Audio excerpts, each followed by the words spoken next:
Hola, ¿qué tal, queridos amigos? Bienvenidos a un nuevo episodio de Vladimir y Punto.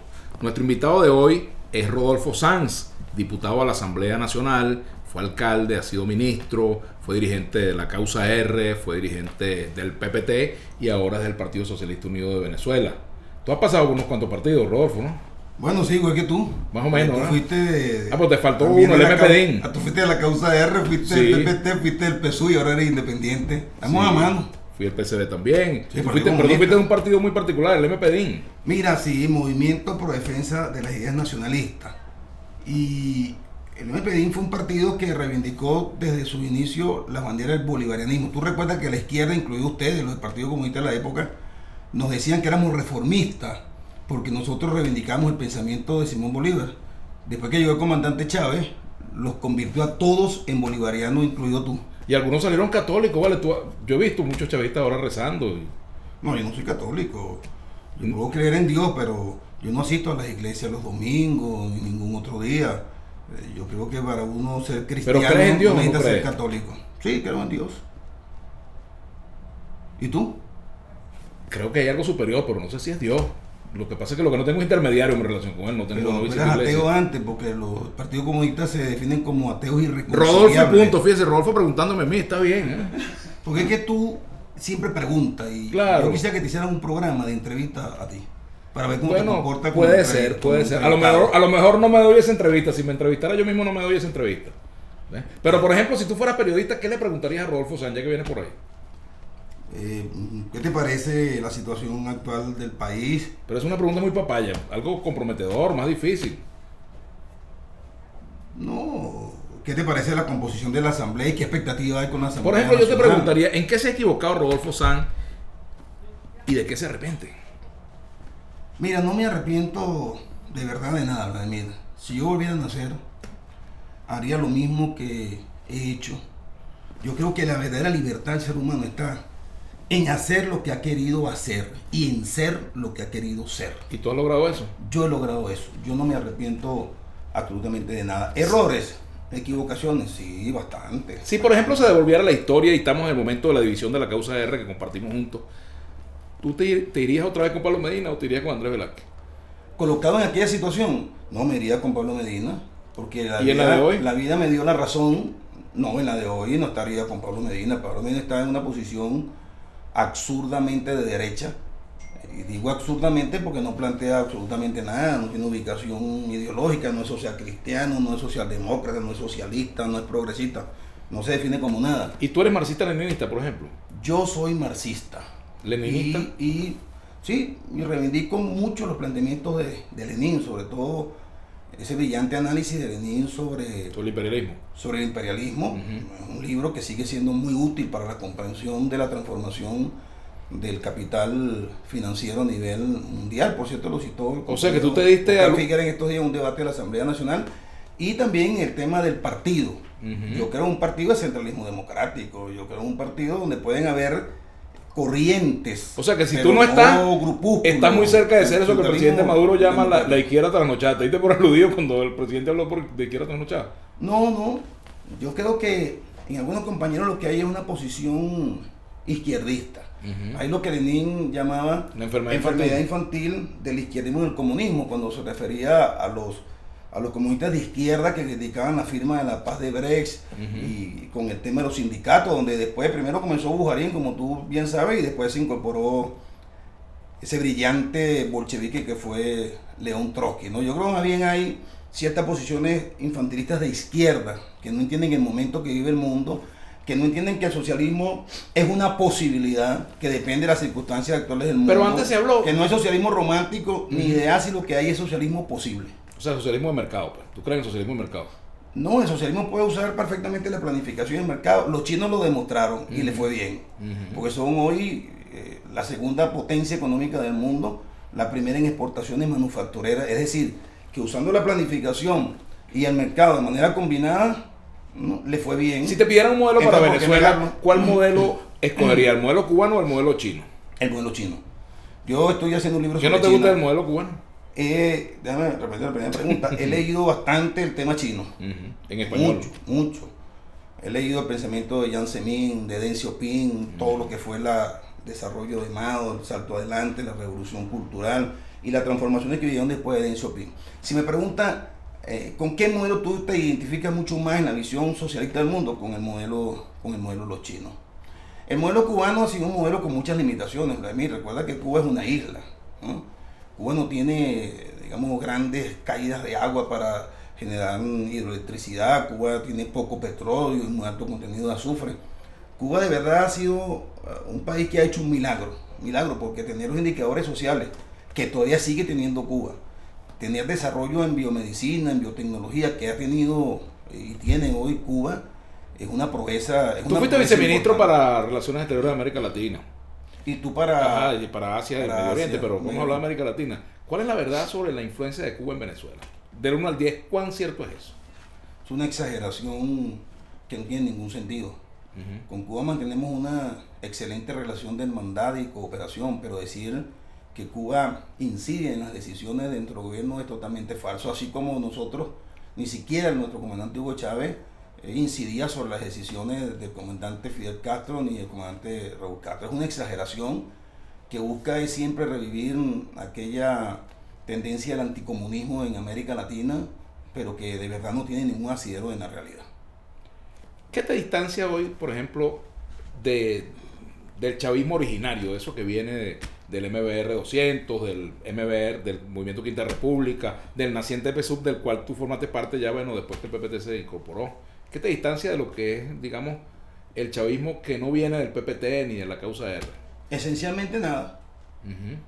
Yo creo que en el PSUV se mantiene en lo esencial, en lo fundamental, el legado del pensamiento de Hugo Chávez, ¿no? Chávez fundó la tesis de socialismo bolivariano, ¿no? Y con matices que los hay, que siempre tiene que haberlo, me parece que eso se mantiene. Ahora, que haya la necesidad de, digamos, modernizar en algunos aspectos el pensamiento político del PSUV, yo sí creo. Que haya necesidad de utilizar, digamos, nuevas categorías que den cuenta de los problemas que hoy se desarrollan en el mundo, como por ejemplo esta discusión de la planificación y el mercado, la palabra confort, la palabra bienestar socialista, la palabra progreso.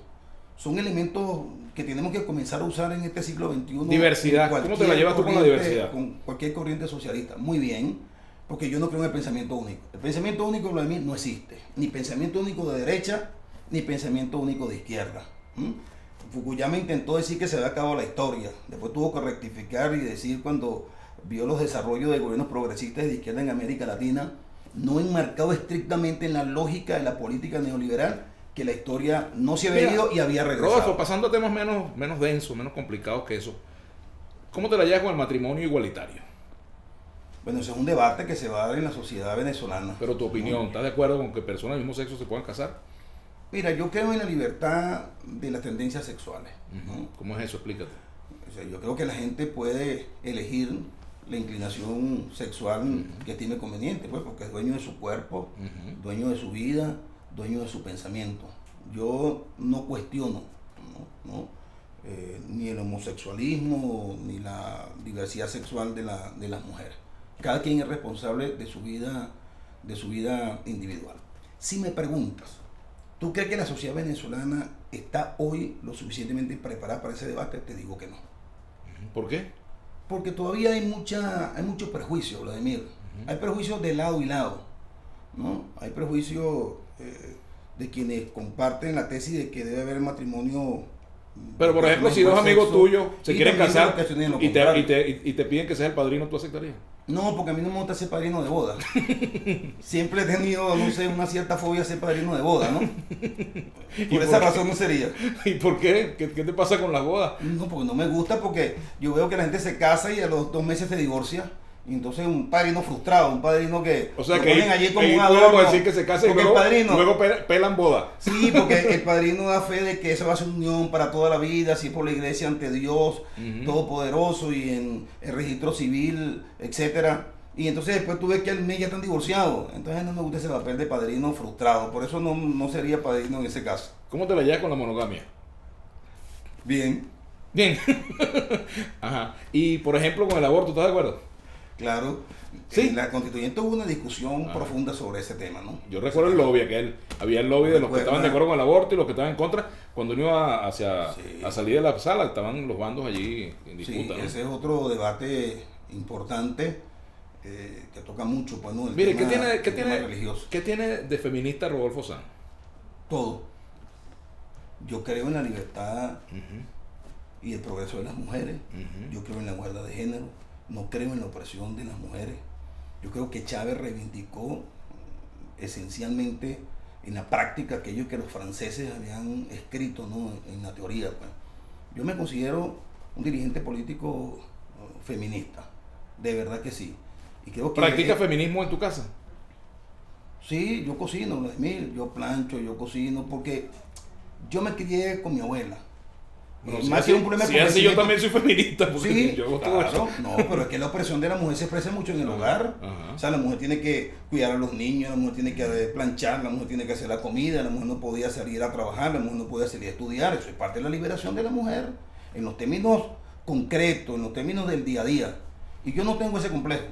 Yo en mi casa hago de todo. Las porque mujeres son como me mejores crió mi gobernando. abuela me enseñó a hacer todo. Las mujeres son mejores gobernando que los hombres.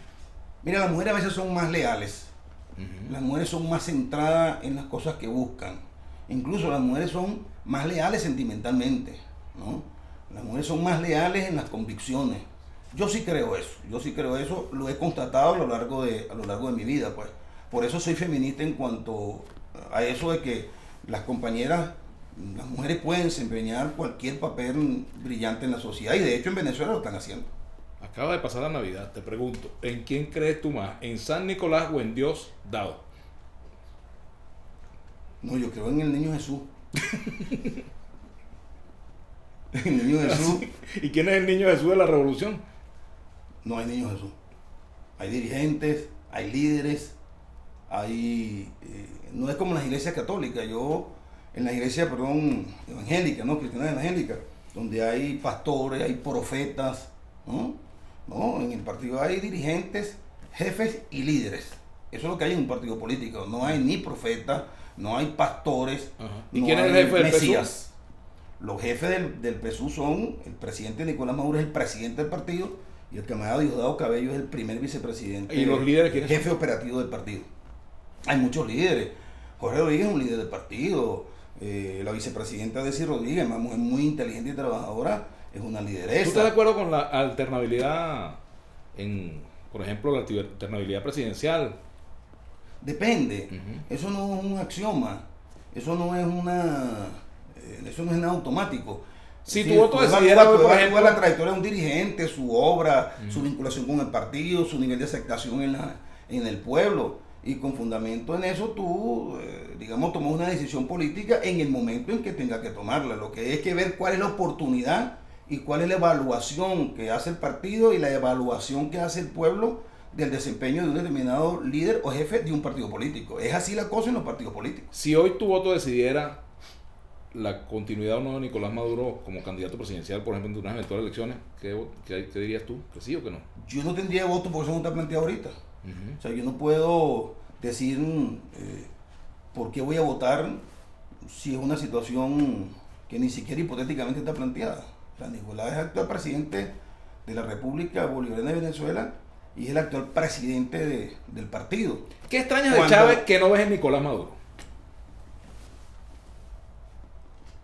Mira, yo creo que la decisión del presidente Chávez con el presidente Maduro fue, a mi juicio, una decisión acertada.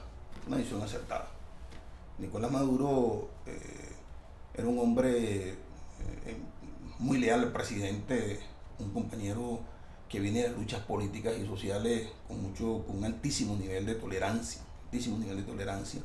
Y además Nicolás tenía un vínculo internacional importantísimo. Chávez siempre estuvo consciente de que la continuidad de la revolución cubana, de la revolución venezolana, dependía mucho de lo que nosotros fuésemos capaces de hacer de manera en la escena internacional. Chávez no creía en el socialismo en un solo país, por eso, toda la política de integración para tratar de fortalecer un sistema socialista continental. Yo no me he puesto a hacer una comparación porque son odiosas las comparaciones, Vladimir. O sea, comparar a un dirigente con otro dirigente, yo creo que no es lo correcto. Cada quien tiene su forma y su estilo de hacer la política.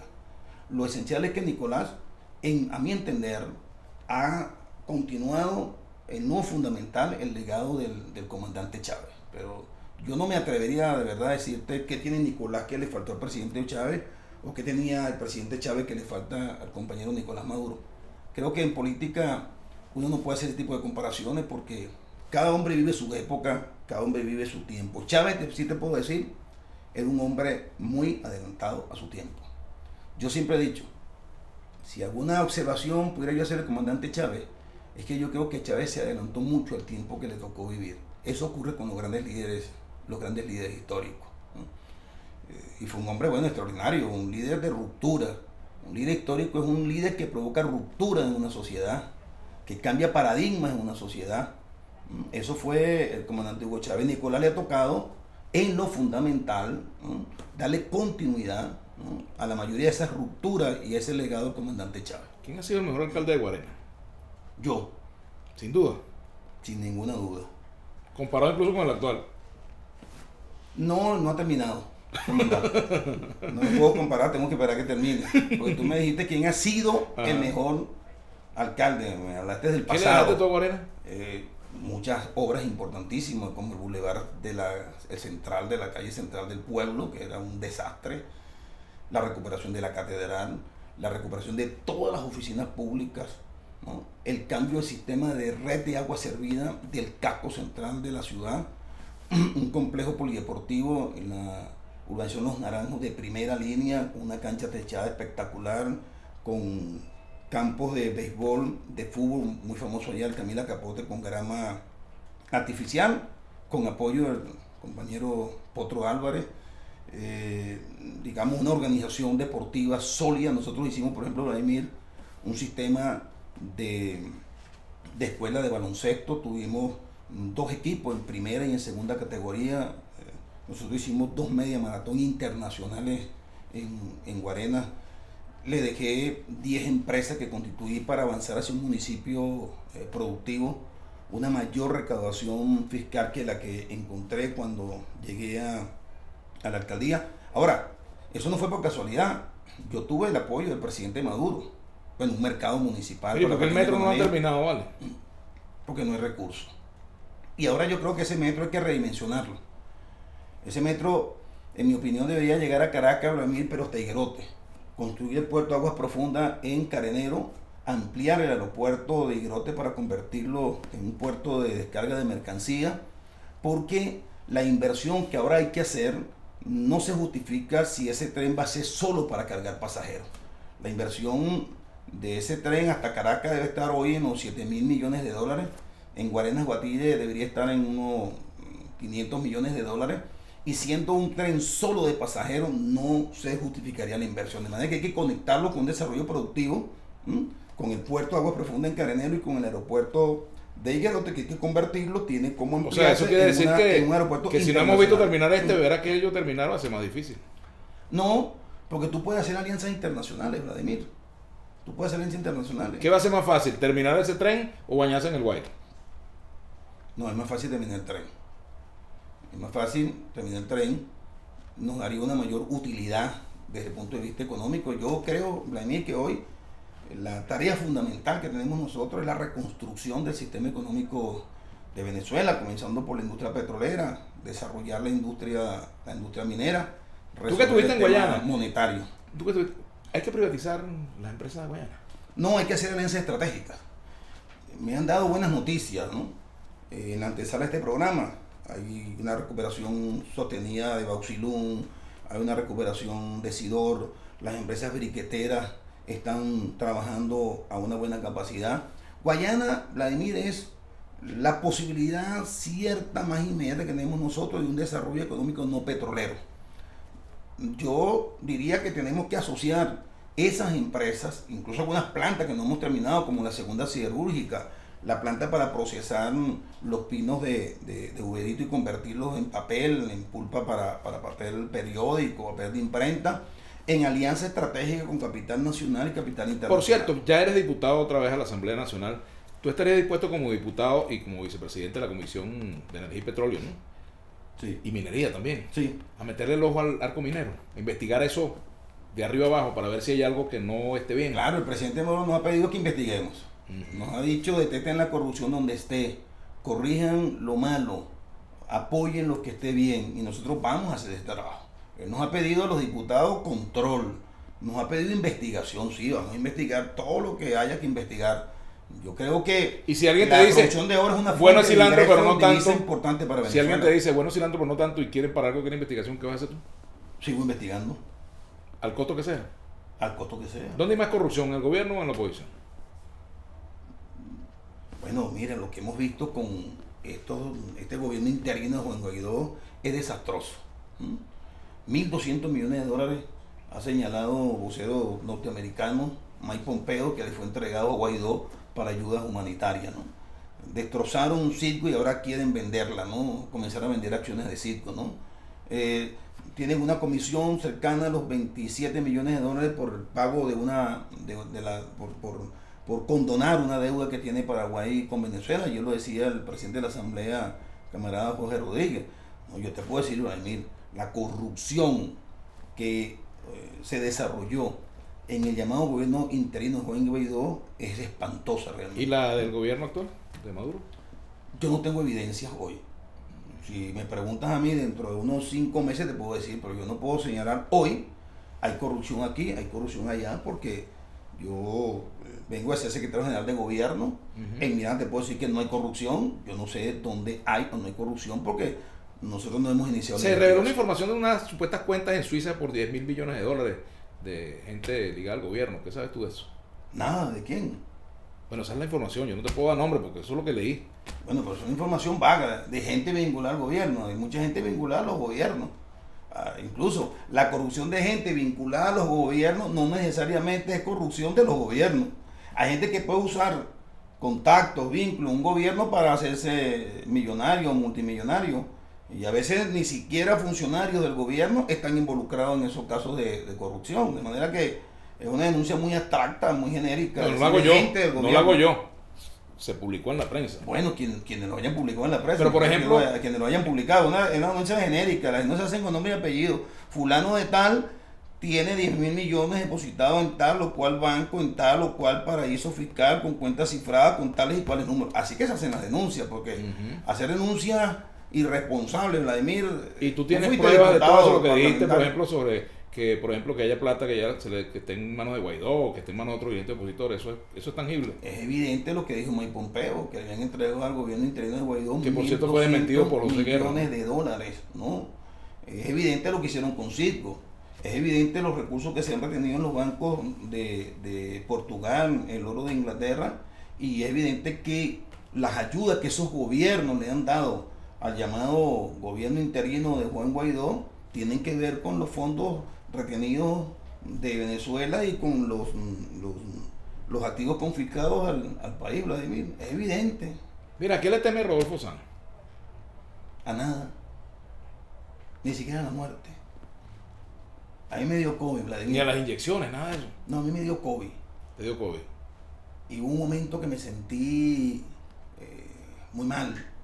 Y te lo confieso, casi en un momento, y por eso quiero que te cuides, hermano. En un momento me sentí que me podía morir. Pero en ese caso lo tomé, Vladimir, te lo confieso, con naturalidad. De manera que no le temo a nada, pues, ni a la muerte. Y en cuanto a los vivos, no le temo a nada ni a nadie. Pues. Yo he sido libre, Vladimir. Te dije ahorita qué es realmente la libertad del ser humano. La libertad no es disponer de grandes fortunas, de bienes, no. La libertad es haber hecho lo que tú has querido hacer en la vida. Y haber sido y ser lo que tú has querido ser y quieres ser. ¿Tú crees en la vida después de la vida o después de la muerte? Eso es un misterio. Es un misterio. Yo creo, Vladimir, en la energía. Yo creo que aquella fórmula de que la energía no se crea ni se destruye, sino que se transforma, ¿no? Es un misterio que va a seguir siendo así hasta que regrese alguien y diga, yo me morí, he regresado a la vida, mira, la cosa ya es de tal o cual manera, ¿no? Pero bueno, uno siempre tiene la duda, ¿no? ¿Crees en la democracia? Profundamente. O sea, que te gusta la democracia con energía. No, me gusta la energía y me gusta la democracia. ¿Te acuerdas aquella vieja consigna de Carlos Andrés Pérez? Por eso, Democracia con energía. por eso lo digo. No voy a caer en tu trampa. Porque yo también tengo unos cuantos años. Yo sé. Rodolfo, ¿en qué se diferencia y en qué se parece el Partido Socialista Unido de Venezuela a Acción Democrática? Ya casi vamos terminando. Mira, Acción Democrática en su fase importante fue un gran partido de masa. Fue un gran partido de masa. Yo creo que aquí ha habido dos grandes partidos de masa en la historia política de este país. Acción Democrática y el Partido Socialista Unido de Venezuela. Se parecen en el alcance de masa que han tenido ambos partidos. Y Acción Democrática al principio tuvo un proyecto. La Constitución del 47, que fue una constitución progresista, Vladimir, que es una de las primeras constituciones que introduce la justa distribución de la riqueza, que fue a mi juicio una constitución keynesiana. Yo leyendo un trabajo de Rómulo Betancourt en Venezuela Política y Petróleo, sabiendo yo, teniendo la presunción de que Betancourt había sido keynesiano, efectivamente encontré un paisaje donde Betancourt habla en ese libro muy bien de John Maynard Keynes. La Constitución del 47 fue una constitución progresista, le hicieron los ADECO, que tuvieron el 96% de los escaños de la constituyente del 46. Algo así como lo que tiene el PSUV hoy. Y el PSUV, sí, se repitió la historia en cuanto a una fuerza política con una amplia hegemonía. Acción Democrática en aquel tiempo ejerció esa hegemonía. El PSUV también en el 99, ¿no? Tuvimos el 96% de los escaños de la constituyente. En eso se parece en que a ver, tuvo al principio un proyecto, el PSUV tuvo y tiene un proyecto, y en la penetración de masa que tuvo Acción Democrática y la penetración de masa que tuvo y tiene el PSUV. En eso hay una similitud, pero con grandes diferencias cualitativas, ¿no? Desde ahora, luego, no tú dijiste que no le tenías miedo a nada, pero no temes que pueda ocurrir un final del chavismo como lo ocurrió en los ADECOS después de la Revolución del 45. No creo, Vladimir. No creo, porque una cosa y una de las grandes diferencias es que el chavismo ha sembrado mucha conciencia política en la población. Si tú dices, ¿cómo ha resistido el chavismo con toda la crisis económica generada por el bloqueo, por las sanciones y también por algunos errores que hemos cometido? Pues lo ha dicho de manera autocrítica en reiteradas oportunidades el presidente Nicolás Maduro, porque no es verdad que todo lo malo lo ha hecho Donald Trump o lo hizo Obama. También nosotros tenemos nuestra cuota de responsabilidad y tendremos que asumirla, pero la resistencia ha sido el producto de la conciencia del nivel político, de politización que alcanzaron las bases del chavismo y en general toda la sociedad venezolana. Yo creo que por esa razón no va a haber nunca un final parecido del PSUV respecto a lo que fue el final de Acción Democrática. Toda la apelación que hay en Venezuela, que pasa mucha gente en Venezuela, ¿es producto de las sanciones o de errores? No, ya te respondí. Si tú me dices a mí, ponlo en porcentaje, yo creo que el 90%, Vladimir, son las sanciones. Porque un país, Vladimir, que no puede importar repuestos, que no puede exportar petróleo y vivía del petróleo. Un país que tuvo en el 2005, Vladimir, en el 2008, 70 mil millones de ingresos por concepto de petróleo. Y el año que acaba de finalizar, solamente logró ingresar 743 millones de dólares. Y un país que no puede hacer absolutamente nada. Mira, Rodolfo, ya terminaste. Y un 10%, va a completarte la ecuación porcentual, y un 10%, Vladimir, sí, errores, omisiones, defectos, ¿no? que hemos tenido nosotros en la revolución, y que, como ha dicho el presidente Maduro y también el camarada Diosdado, yo lo comparto, tenemos que corregirlo y tenemos que rectificarlo. ¿Un pecado que confesar? A veces he sido muy romántico. En política uno debe tener pasión, pero uno no debe ser romántico. Como uno debe demostrar lo que dice, yo te voy a pedir que cante una canción romántica para que nos despidamos. Ahí ya tú ves como el que nada sabe conoce más que aquel que cree que sabe, y aunque pagué por mis viejos errores, aún guardo en mí amargo sin sabores. Hasta aquí Vladimir y punto. Eso es Rubén Blades. El pasado no perdona, Rubén Blades. Muchas gracias, Rodolfo, por habernos acompañado. Será hasta la próxima.